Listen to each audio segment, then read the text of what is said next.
Let's get started with our first news. Islam Makhachev has found himself under fire for what many fans are calling a sign of hesitation when it comes to Khamzat. The conversation started when Ankalaev was asked about facing Khamzat if the newly crowned champion ever decides to make the jump to 205. Khamzat has hinted at this possibility multiple times, and Ankalaev didn't shy away from the idea. He said the door is always open for anyone who wants to test themselves at light heavyweight.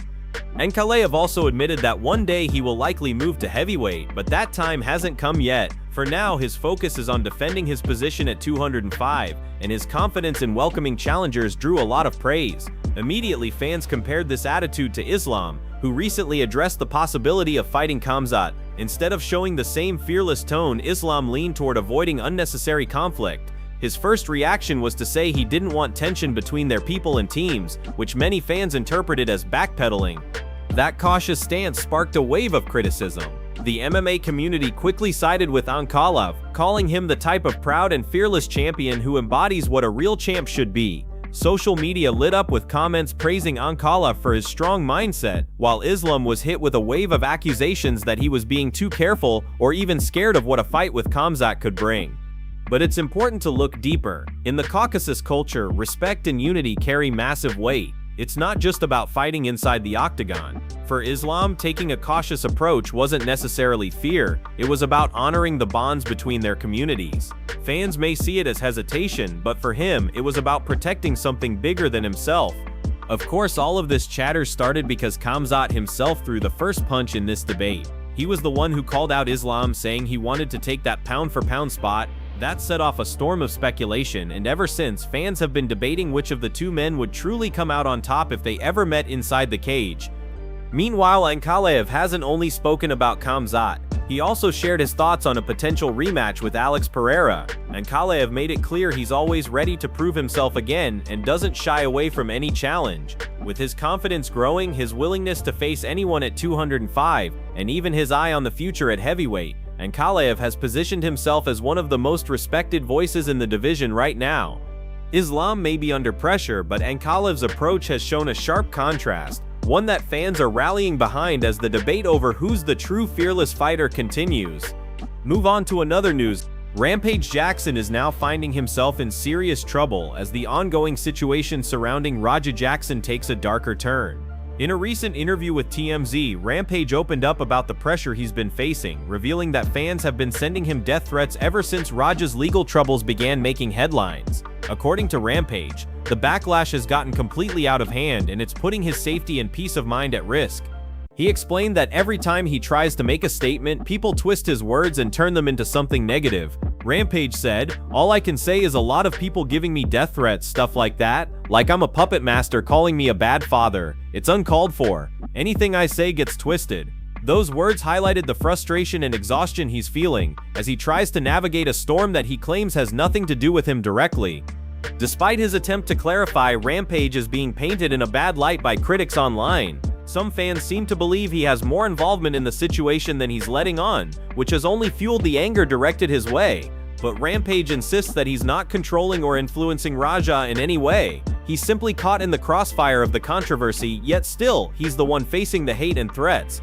The situation has become so heated that many in the MMA community are concerned about how far things might escalate. Death threats are never something to take lightly, and for a fighter who has already had a long and intense career, Rampage never expected that his biggest fight outside the cage would be against his own fan base. The negativity has started spilling over into his personal life, making him question how far people will go with their anger. Meanwhile, the legal process for Raja Jackson remains uncertain. So far, no official charges have been confirmed, and the case is still being closely followed by both fans and the media. The silence from authorities has only added more speculation and gossip, and Rampage's name keeps getting dragged deeper into the narrative, whether he likes it or not.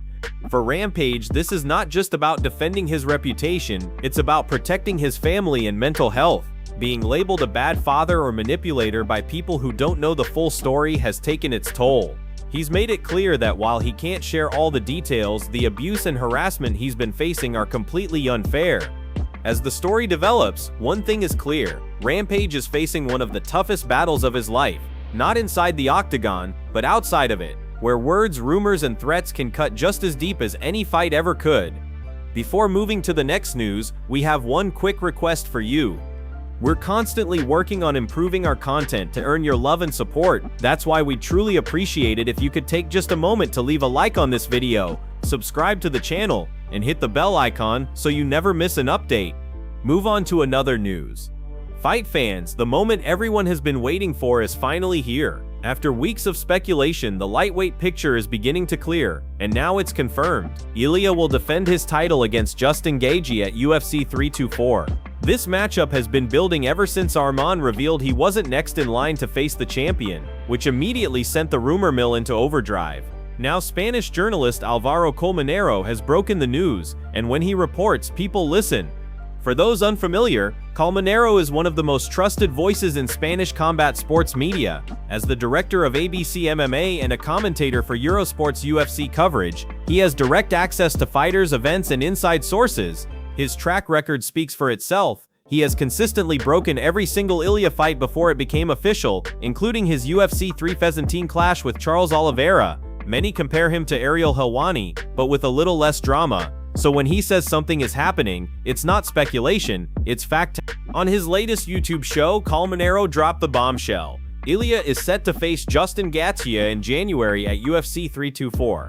The UFC's plan was to hold off on Ilia's next fight until 2026 because of the new Paramount deal, ensuring that his rise continues in a big way. According to insiders, this fight with Gaethje is considered a stylistically favorable matchup for the champion. With Gaethje nearing the end of his career, the UFC views him as the perfect name to keep Ilia's unstoppable momentum rolling while still giving fans a blockbuster fight. This isn't new for the UFC. Historically, they've built stars by pairing them against out-of-prime veterans, creating the perfect storm of hype and legitimacy. No disrespect to Gaethje, he's a legend, but the timing of this fight clearly works in Ilia's favor. UFC executives know the value of protecting their stars while also delivering the kind of matchups fans will pay to see, and this one fits that formula perfectly. The timing is also deliberate. December has not traditionally been a major card month, so the UFC decided to save Ilia for January, starting the year with a massive headliner. While other names like Paddy Pimblett and Arman remain in the mix, Gaethje is the fight they want to make an AOL. Arman is seen as the biggest threat to Ilia's reign, but the promotion isn't ready to risk that just yet. They want to build the hype, make the timing perfect, and ensure Ilia has every opportunity to shine before facing that level of danger. As for Paddy, the so-called money fight is expected to come later in 2026 when both men's stars are at their absolute peak. For now, all eyes are on January. UFC 324 is shaping up to be a massive event, and Ilia vs Gaethje will be the fight that kicks off the new year in explosive fashion. The lightweight division just got a whole lot more exciting. Move on to another news. After a dominant 25-minute performance against Duplessis at UFC 319 to capture the middleweight title, Khamzat soared up the pound-for-pound rankings, jumping 10 spots to land at number 4. But according to Daniel Cormier, that's still not high enough. The former double champion believes Khamzat should already be sitting at number 3 above Merab, who currently holds the bantamweight crown. During a recent conversation with Chael Sonnen, Cormier broke down his reasoning. He argued that the essence of pound-for-pound greatness is the ability for a fighter's style to transcend divisions. In his view, Merab has remained exclusively at bantamweight, while Khamzat has shown success in multiple weight classes. At welterweight, Khamzat was already on the verge of a title shot. Then, moving up to middleweight, he didn't just compete, he became champion. Cormier emphasized that Khamzat's journey included defeating Kamaru Usman, the long-reigning welterweight king, while climbing the ranks. That victory alone, paired with his middleweight championship run, sets him apart. He should be number 3, Cormier said. Because of those things, I think he falls right in line with Islam and Ilia, right in front of Merab. It's an interesting take, especially considering Islam, who currently sits at number 2, has yet to compete in another division. However, Islam is expected to move up and challenge JDM for the welterweight title later this year, after vacating the 155-pound strap. If that fight happens, it could shift the entire conversation again. Another key factor that strengthens Khamzat's case is his undefeated record. He stands at 15-0 overall with a perfect 9-0 run in the UFC. The knock on him, however, is his activity level. In 5 years with the promotion, he's only stepped inside the octagon 9 times. For comparison, Merab has been one of the most active fighters on the roster, currently riding a 13-fight win streak with 2 straight title defenses already under his belt. He's now preparing to defend his bantamweight championship for the 3rd time when he takes on Corey Sandhagen at UFC 320. So the debate comes down to what fans and analysts value most. Is it dominance across multiple divisions, even with fewer fights, or consistency and longevity in one division with a streak as impressive as Merab's pounds? For Cormier, the answer is clear. He sees Khamzat's ability to conquer 2 weight classes, take out champions, and remain undefeated as more than enough to justify a higher ranking. The pound-for-pound list is always subjective, but right now, the push to move Khamzat above Merab is louder than ever, with Cormier leading the charge. Move on to another news. More shocking details have emerged in the ongoing Raja Jackson situation, and things are looking even worse than before. Multiple wrestlers have now come forward claiming that management at Knox Pro Wrestling has been instructing people involved not to cooperate with police. According to these reports, wrestlers were specifically told to stay silent and avoid direct communication with law enforcement. Instead, they were told that only certain individuals should interact with the police if contacted. This type of behavior has been called dishonest and absolutely disgusting by many in the community. Witnesses say that shortly after Stu was removed from the scene, police arrived to investigate. But from the top down, requests were made to limit cooperation and keep information locked away. Critics argue that this isn't just shady, it's potentially illegal. As one voice put it bluntly, "You guys let your friend almost die and now you're trying to have people lie for you."